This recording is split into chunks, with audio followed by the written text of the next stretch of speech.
सब मैं हूँ आर्य और आज हम करने वाले हैं क्लास 8 की इट्स सो हैपन की बुक के फर्स्ट चैप्टर के क्वेश्चन आंसर। चैप्टर का नाम है how the camel got his hub.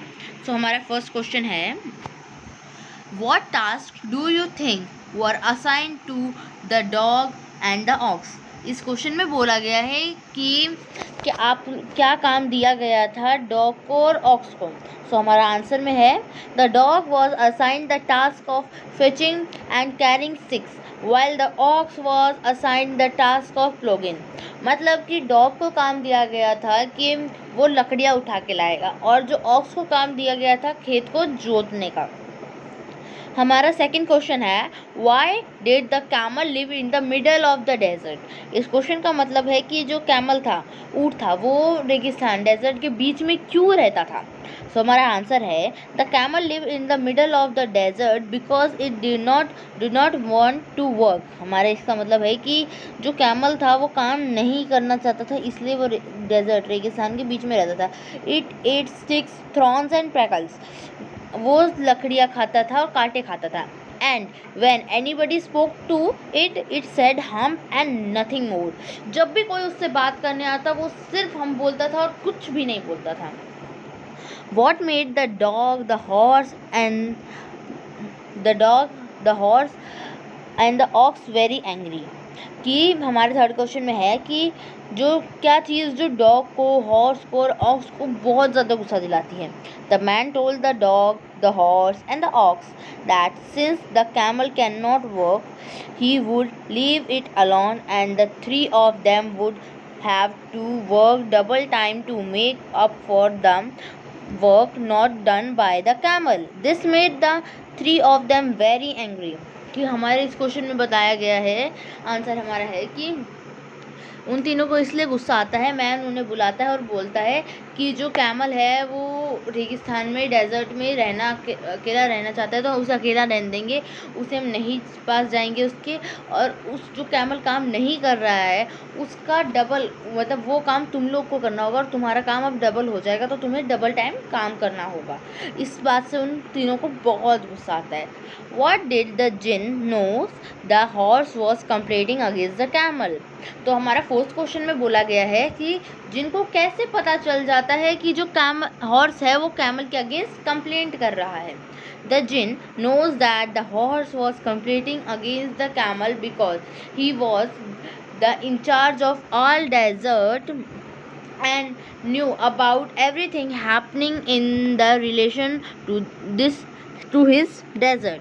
मतलब क्योंकि जिन उस डेजर्ट का इंचार्ज था, इसलिए उसे सारी खबरें जो भी होता था उसके डेजर्ट में सब कुछ पता रहता था, इसलिए उसे समझ में पता चल गया कि जो हॉर्स है वो कैमल के अगेंस्ट कंप्लेंट कर रहा है।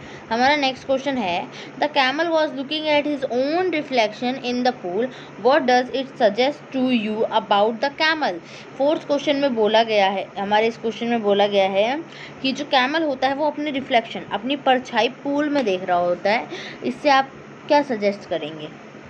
सो हमारा आंसर है the camel looking at his own reflection in the pool shows that he was proud of his appearance specially his back, he like admiring himself. इस आंसर का मतलब है कि वो होता है कैमल, वो अपनी जो पूल में अपनी परछाई को देख रहा होता है और उसे प्राउड होता है अपनी स्पेशली अपनी बैक पे, अपनी पीठ पे, कि उसकी कितनी सुंदर है। ही वॉज, मतलब वो खुद पे बहुत ही वो करता है, प्राउड फील करता है। हमारा नेक्स्ट क्वेश्चन है द कैमल सेड हम replied what did the affect him. मतलब जो कैमल बार बार हम बोल रहा था उसके ऊपर क्या इफेक्ट हुआ, क्या असर हुआ।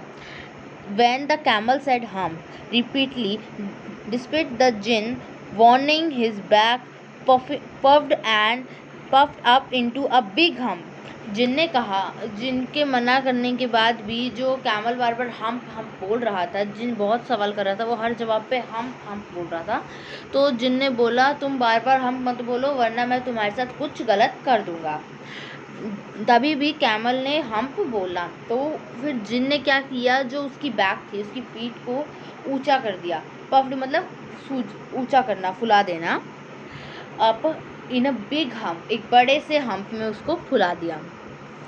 हमारा नेक्स्ट क्वेश्चन है what according to the jinn was the use of the hump, कि जिन के अकॉर्डिंग जो हम्प थी उस कैमल की, उसका क्या यूज होता था। According to the jinn, the hump was useful for storing his food and using it during containing work for many days। मतलब जिन ने बताया हॉर्स कैमल को कि जो उसकी जो हम्प है वो स्टोर कर सकती है, खाने को इकट्ठा करके रख सकती है और कंटेनिंग वर्क में उसके बहुत काम आएगी, वो बिना खाए बहुत दिनों तक काम कर सकता है। हमारा नेक्स्ट क्वेश्चन है he was never yet learn to behave in the light of his what is the writer opinion about the camel. जो कैमल ने कभी भी बिहेव करना तो सीखा ही नहीं था, और तो राइटर ने उसके ऊपर क्या अपने वो बताया, ओपिनियन क्या बोला है। According to the writer, the camel is still a very lazy animal that is unwilling to work. Writer बोलता है कि जो कैमल है वो एक बहुत ही लेजी आलसी जानवर है जो काम करना बिल्कुल पसंद नहीं करता। After he got his harm the jinn ask him to go out of the desert to help the other 3 animal. फिर जिन बोलता है कि तुम रेगिस्तान डेजर्ट के बाहर जाओ और उन तीनों की काम करो।